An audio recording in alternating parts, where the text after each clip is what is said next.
Welcome to another inspiring episode of FEMKAST, the podcast that amplifies the voices of remarkable women from diverse backgrounds. I'm your host, Ema Reskoska Brown, and today we have an exceptional guest joining us. Ema Reskoska Brown is a multifaceted professional, having pursued a career as a customer success manager, and she holds a master's in social sciences and psychology. Currently, she serves as the Assistant Director of Development at College Success Foundation, where her work impacts the lives of many. Ema is deeply connected to her Macedonian heritage and has a rich background with the United Macedonian Diaspora. But her journey doesn't stop there. She's also a mother of two, and today we'll delve into her experiences, both personal and professional. Ema, welcome to FEMKAST. Thank you, Lina. Thank you for having me. And I'm looking forward to our discussion. Thank you so much for being here. So let's start with your career. Could you share how your background in psychology and social sciences has influenced your role as a customer success manager and your current position at the College Success Foundation? Yeah, of course. I mean, just like being psychology major, I always loved working with people. I loved being around good company, and sometimes when I wasn't around good company, I tried to figure out why. So just that understanding of people, I think, is what got me into psychology. So even with my customer success manager position and my position now, that's what it is. It's working with people. When I was the customer success manager, I tried to help them figure out if they need the products that we were selling or if they need to renew and stuff like that. But then now, with my role at College Success Foundation, I fundraise, I do marketing. So it's a lot, again, talk to people, and not just talk to people, also listen and try to understand what are they passionate about. So that way I can do my job better. So I think it's just going back to understanding people and listening to understand, not just the response. So I would say it has helped me there. Yeah, that is actually, you put that very nicely, that you actually have to listen to understand people in order to help them in whatever it is they need help with. So tell me, as someone who's deeply connected to her Macedonian heritage, could you tell us about your family's journey to the United States and what generation of Macedonians you represent there? Yeah, so I came to the States by myself in 2008. I came to play basketball my high school year. Mm-hmm. So again, my whole family is still in Oak Ridge. We try to go every second summer, especially now with little kids. So again, I'm the only one here. My whole family is in Macedonia, which we were just there, visited them end of August. Also, sometimes my mom comes and visit us, especially when we needed some help in my second kid. But yeah, it's kind of, I'm still very, very connected just because my whole family still lives there. Yeah, so you yourself, you are actually first generation Macedonian there. So you mentioned that you went there when you were 18 years old. So how was that for you? You were very young, being there all by yourself. Can you share more about that? Yeah. So, I mean, just growing up, I was very adventurous. I wanted to try new things, but I wasn't, I guess, adventurous enough to learn the language while I was in Macedonia. So that was new. I had to learn English when I came here. But it was an opportunity. So my junior year in high school, I played basketball in Bosnia, in Sarajevo. And then I was recruited and had chance to come to the States. So it was easy because of my support system. My parents back home, they were always, you can go, and this is not one way ticket. You can always come back home. You always have a place to come back. So I think that was what kind of, I wasn't scared just because of something I could always go home. But actually, I had really nice experience. I had a very nice host family that took care of me my high school year. Then I got recruited and played 4 years in college.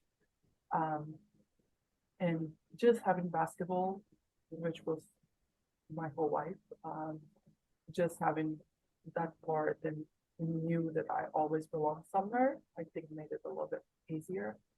And also just, I mean, the opportunity that was given to me and knowing that I was back in Macedonia, I would have never gotten too far with it just because of um, um, the conditions. And I mean, there's not much sports if you're being honest. So, yeah, it was definitely one in a lifetime opportunity. So I definitely took a chance and took it. And Yeah, you got pretty far. Well, so the basic outcome from your story is that sports is a great discipline for any child. I mean, whether it's a boy or a girl, and it will help you become maybe even a better version of yourself. And definitely the support system that you had, I think that's very important when you have such a strong support system. To have that backup in case you fail, or you've never probably felt alone, as you said, because of your support system, of that great support system. And that's another thing. Just coming here, I came in and I had a team. So like you're part of a team, you already know like kind of where you belong. Sometimes might be harder for some Americans to go to college just because if you're just regular student, you might know like you might not know anyone from campus. For me, it was like, okay, I go in and I know my team, I know my coaches, I know the athletic department, and there's a whole army behind the athletics there. So that's thing. But you did mention, you said playing sports is very important. And I would say that even though in Macedonia, this is for everybody who follows your podcast and is in Macedonia, even though we don't have great conditions for it, and I wouldn't say stop your kids from doing this because you know there's no dream too big or too small. So keep your kids in sports as much as possible. Let them go outside. If nothing, they will get a lot of just life skills that they need in life. Just being on time, having discipline, playing with other, being a good teammate, knowing how to work with other people. So it's a lot more than just the actual physical and emotional things that you, pretty much the positive energy that you get from the sports. It's a lot deeper than that. So, yeah. I completely agree. And as you mentioned, even the conditions here aren't stellar. We do have some great people who are working in the sports industry, and they are actually thriving and very successful. So yeah, definitely, sport is a great outlet, especially as you mentioned, for battling some negative emotions. It will help you stay positive and, of course, make friends, and friends who will even maybe become your own family, as it was the case with you. So, well, we're still talking about Macedonia. In the past, you've been actively involved with the United Macedonian Diaspora. So can you describe your roles and contributions within the organization? Yeah, of course. Yeah. So I was part of United Macedonian. Well, okay. So I was part just as a member. I've been just a member because when I first moved to DC, which was in 2016, I learned about the organization and I met Neto, which been a very good friend of mine. And I was just part of the organization as a member. 2 years ago, I got a position to be part of their actual team who pretty much do the work. So with my position, it was position on just fundraising and doing a little bit more of planning, events planning for the people who are in the diaspora, especially here in Washington, D.C. I would just say, like, what is very important about the United Macedonian Diaspora, especially in the area that I'm at, is because we don't have a church, which New Jersey does, LA does, you have it in Chicago. So the people who live in those areas, they can go to church and kind of meet other Macedonians. We don't have that in DC. So it's very important just like to have this organization where you can meet other Macedonians, you can get together. You can have, we had fun Easter, we had fun International Women's Day, 8 Mart, we had very nice women's conference. So it's a lot of things that when you feel like you meet that Macedonian, just to have conversation with someone or someone to understand you on that other level, deeper level, you know that the United Macedonian Diaspora is still there. So again, I'm not part of the team, but I'm definitely still a member. So whenever something fun is happening, I will be there, and I will make sure I still help in any way I can with just organizing either the masquerade, or if they decide to do another women's conference, I'm more than happy to do that because it's definitely a great cause and great people. So You mentioned the women's conference. So can you tell us more about that? That's actually pretty big. How has that event impacted you? I mean, your involvement in it. Can you tell us more about how you organized it all? What was it about? So go ahead. Yeah, definitely. So just like your podcast, it's like more, I try to find more diversity, just to understand people who are like me, who are first generation here, people who are second or third generation here, and just understand their impact of the Macedonian heritage. It was a lot talking about motherhood, about careers, about just the all, I guess, the challenges that as an immigrant someone might go through, or being having the being the second generation, you still have challenges because maybe your parents don't understand everything that's going on in the system. So it's still figuring those things out. But it was definitely something that I was very passionate about, definitely something that I wanted to happen because I know we have a lot of successful women, especially in the diaspora. So I wanted to make sure that they're highlighted and their hard work is highlighted. So that was the main reason for it. That is actually that's actually very inspiring because you're highlighting, as you mentioned, the every successful Macedonian woman that is in the diaspora. So I hope you have one more of those conferences in the future because it sounds really nice. Because it's a lot of them, and this was something that, okay, who are we gonna highlight this time? And we try to reach out to people that we actually knew, just because it's a first time conference. But hopefully with the second, third time, it's gonna be people just bring in other friends and people that we don't know, and I'm sure they're very successful here in the States too. So we welcome if anybody listening, if they have any just any suggestions, reach out to either me or Meto or somebody. So I'm sure that we can figure it out. And yeah, you can find Emma's LinkedIn profile and email in the description of the podcast and also on my website. So if you know someone, please reach out to either Emma or Meto. Let's go back to Macedonia one more time. Have you had the opportunity to go back to Macedonia ever since you moved to the States? And if so, what were your experiences when you got back? Like, did you have like a cultural shock, and particularly in connecting back with your roots?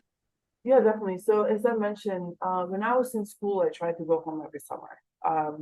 Past that, depending on my positions and just like when I have time off. But now I either, if I go home, it's one summer, and then next summer I try to have either my mom here. And 2 years ago, 3 years ago. It was right before pandemic. I had my mom and my 82-year-old grandma came to visit me here in the States. So that was definitely very special. But yeah, again, very connected. I try to go as much as I can. And now with a 3-year-old and a 1-year-old, it's this time it was very challenging going there, but hopefully by next year when they're a little bit older, it's going to be easier to travel. About like culture shock, I don't think anything really shocks me just because, I mean, I grew up there. I think it's more of culture shock for my husband, and his biggest culture shock is how do you have people at your house at any time and without them calling you to let you know that they're coming to visit you. So that was very interesting. Um, but one thing I can tell you is, again, I'm from Ohrid and I absolutely love my city. But every time I go back, I realize how small actually Ohrid is. So it's just me growing up, it was like so big. You would say, oh, I live, I don't know, Železnička or somewhere, or I live in Daljan. And to me, that was like, oh, that's so far. But then like you go and you travel and you explore and you go back and you actually realize how small everything and how close everything is, which there is nothing negative about it, but I think it's just good thing that you like grow personally and you explore so much more, and then you kind of have appreciation for what you knew as a child. Yeah, so you had like a shift of perspectives. Yeah, definitely. Every time I go back, it's smaller and smaller, and I'm like, huh, what's fun? But yeah, I guess as we mature, things, as you said, there's different perspective. Yeah. Okay, let's discuss motherhood. You mentioned that you have 2 kids. What is it like being a mom of 2 children in the USA, and how has the general childcare crisis in the States impacted your family? Yeah, so I have 2 kids. Sasha is 3 years old, and Luna, she's 1 year old. It's, I mean, motherhood is motherhood everywhere. I feel like is hard, is challenging, is you question a lot about the things you do, and you hope like your kids turn out to be just all I hope my kids turn out to be is just a decent human being and happy human being. So we really don't have any help besides me and my husband being here. My family, as I mentioned, is still back in Macedonia. His family lives in Cincinnati, which is 9 hours drive from here. So, like, we very much depend on each other. In the child care, as far as the child care, we didn't have any issues with that just because Sasha was born during the pandemic. So she was already, once she was 1 year old, she was rolled into daycare.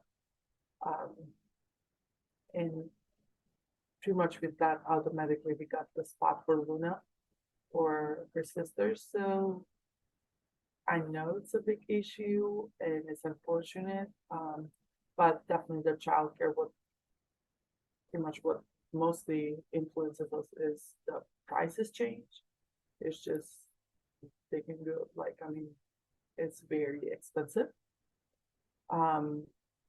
And that's pretty much the biggest effect on us personally as far as the childcare. So how does maternity leave in the United States compare to what you might have observed or experienced in Macedonia? Yeah, so maternity leave. Maternity leave in the USA is very different. So some companies give 6 weeks, and some, if you're lucky, might get like 8 weeks, which is 2 months. And past that, a lot of 2-month-old go to daycare. And it's just very normal for the moms to go back to work. And I mean, even in my position now, we have mother's room just in case you have a kid and you still breastfeed or something, you can pump during the day because obviously you're back at work.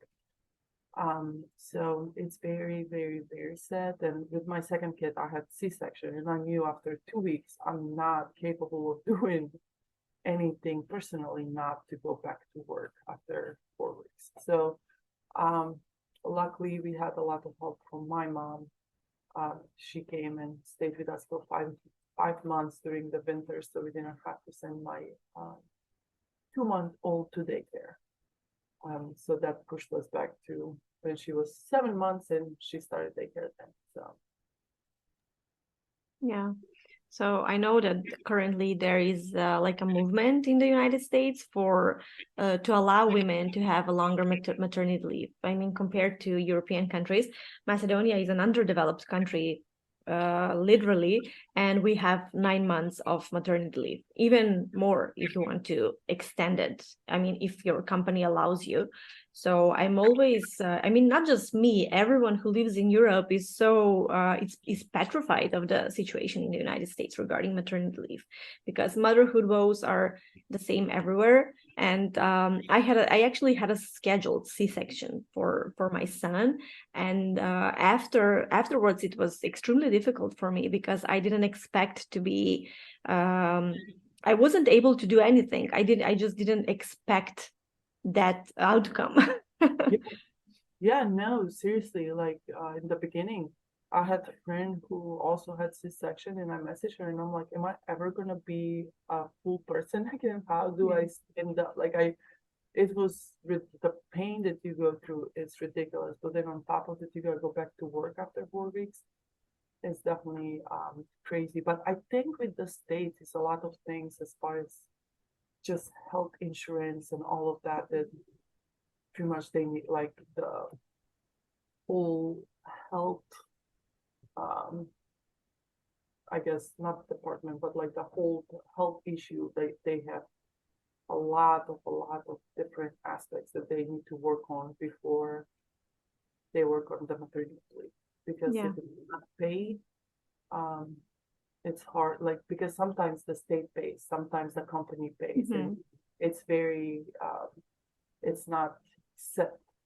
Okay, this is how it works, and this is what you're gonna do. So it's very, very difficult, I guess, to find a common ground there.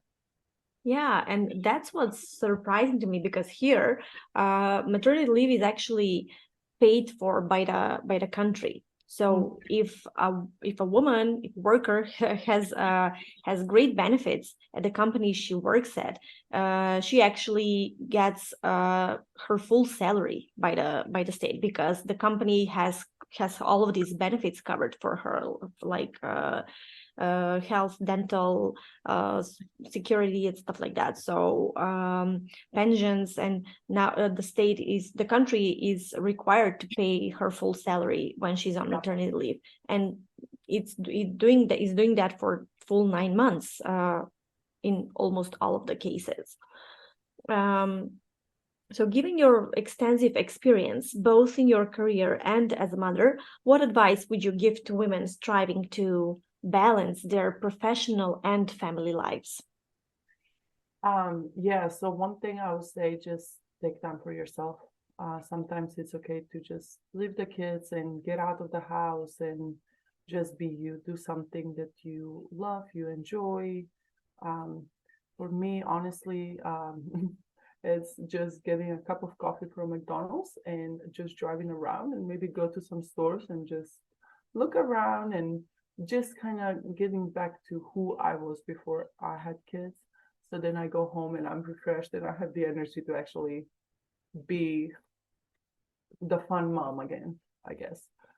Um, and another thing, and this was something that I told my friend while I was in Macedonia, who, one thing I don't understand, the phones there ring all the time. Somebody's calling you all the time. And sometimes it's hard to carry all of that. And I'll elaborate on what I mean. So my advice would be, surround yourself with positive people and just kind of stay away from the drama.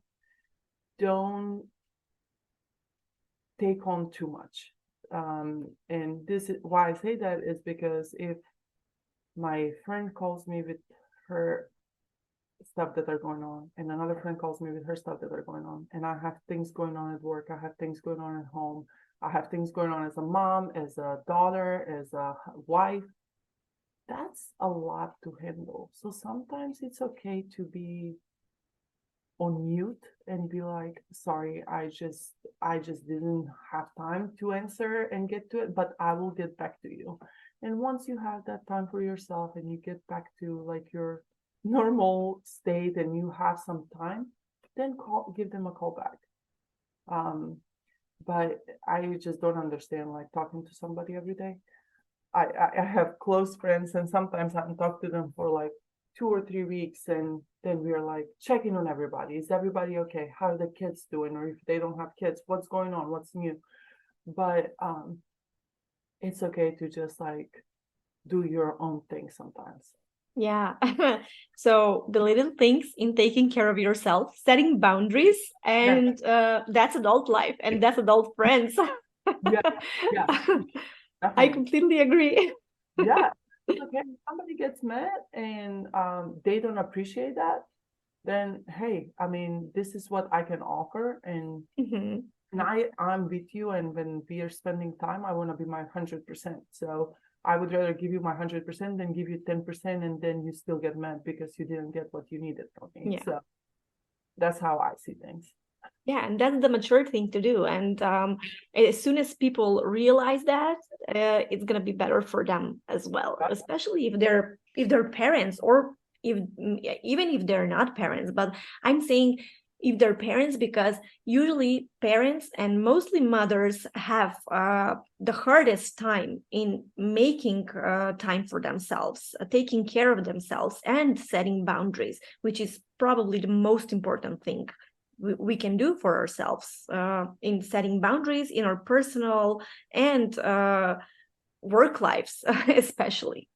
I agree. And I mean, times have changed. I remember when my mom and my parents worked, and it was like, okay, we're home by 2:30 or 3 p.m. And then they had time we had lunch and they had some time to rest. And then around 5 o'clock, we started the day again, pretty much, okay, homework and this. And then you have time to be social and all of that. Right now, most of the people work till 5 p.m., even in Macedonia. So it's like you don't have that just freedom of going home, taking a nap, and then leaving stuff for 7 or 8 p.m. Like the day past that is just gone. So you're trying to get things done. And then 7 p.m., try to take time for yourself. I mean, I pick up my kids 5:30. Sometimes we go outside, and the bigger one, she rides her bike around, and okay, let's go home. We take a bath, we eat dinner, and we just chill till it's time to go to sleep. And I'm totally okay with that because I need it, they need it, and we're ready for the next day. So Yeah, I completely agree. So let's go back to your career for a bit. What are your future career plans and ambitions, and how do you envision your career evolving in the coming years? yeah. So currently in this position, I've started this position in March. So I'm definitely still learning. I'm still growing in this.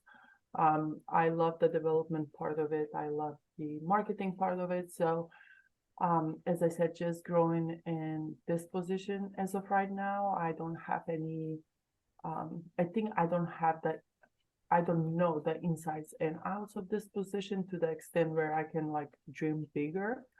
I definitely have, I definitely want to go back to coaching. I coach basketball. So definitely want to go back to that, but I will give it some time for my kids to be at least 5 or 6 years old. So I don't want to miss their first, like I want to for all of their first things that they do and experience. So, I want to be at a place where they can go with me if I have basketball practice, if I'm coaching, and they kind of understand what's going on and why I'm not at home or stuff like that. Right now, I don't have the, I would say, I don't know if it's the time or I just You don't have the luxury. yeah, the luxury. Exactly. That's the word I was looking for. I Yeah. don't have the luxury of missing out on what they're going through, and I don't want to. So Yeah. As mothers, we are often putting our the things that make us happy outside work and family life on pause so we can focus on raising our kids. And that is actually the beauty of being a mother, because we're taking care of this little person who completely depends on us, and we get to enjoy and relive maybe some of the moments that made us happy as a child, and by watching our children grow. Definitely. Just like to be there, to be present, and as I said, like just their first things. I mean, when you see your kid walk for first time, or when you see them seen and experience something for first time, I mean, there's no better joy than that. And it's the little things when I drive them to daycare and she'll be like, "Mommy, look at that tree," or like, "Look at the birdies." And it's the small things that you forget how beautiful they are. And then you actually look at them and you're like, "Oh, wow, it is nice today. The sky looks really nice today," you know? Yeah. So we have our kids to remind us to smell the roses. exactly. So Yeah. So you mentioned coaching. So outside of your career and family, what are your hobbies and interests that help you unwind and stay grounded? yeah, I mean, glass of wine helps me getting. Yeah, I really enjoy hosting people. I love having good company around. Um, as I mentioned, I was very social growing up, and when my mom came to see me, she was like, "I'm so surprised you don't have that many friends." And I'm like, "Yeah, because there's takes a little bit more on a friendship now than just like, oh, let's go out and play and have fun." Yeah.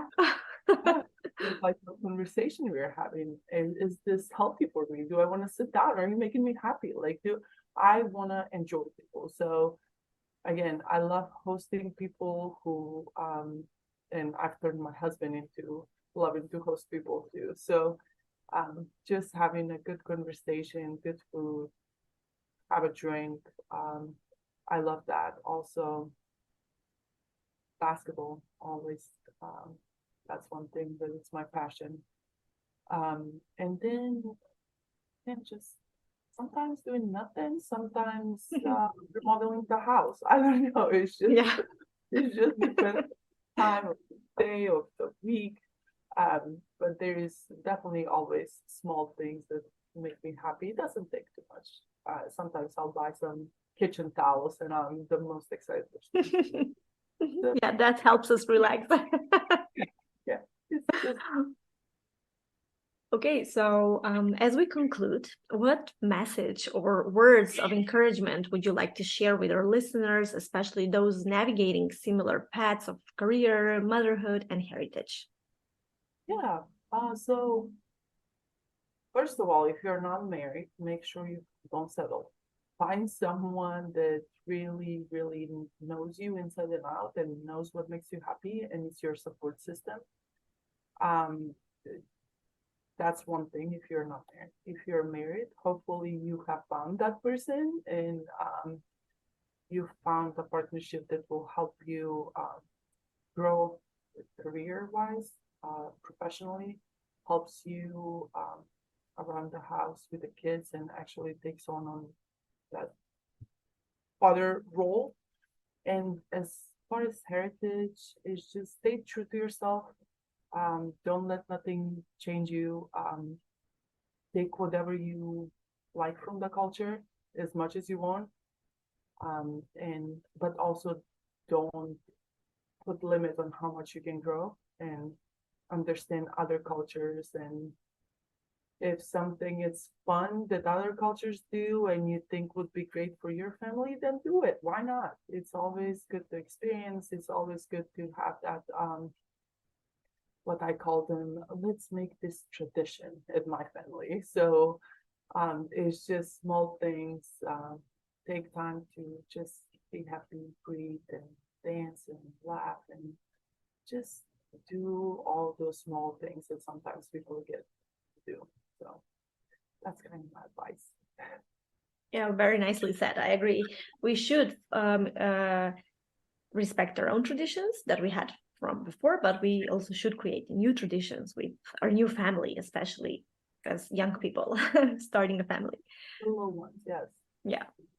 Okay, thank you, Emma, for being with us on FEMKAST and sharing your incredible journey, experiences, and insights with my audience. I'm truly grateful to have had you as my guest. So thank you so much. Thank you, Nina, and best of luck. I hope you have a lot of success, and I can't wait to see who else you host.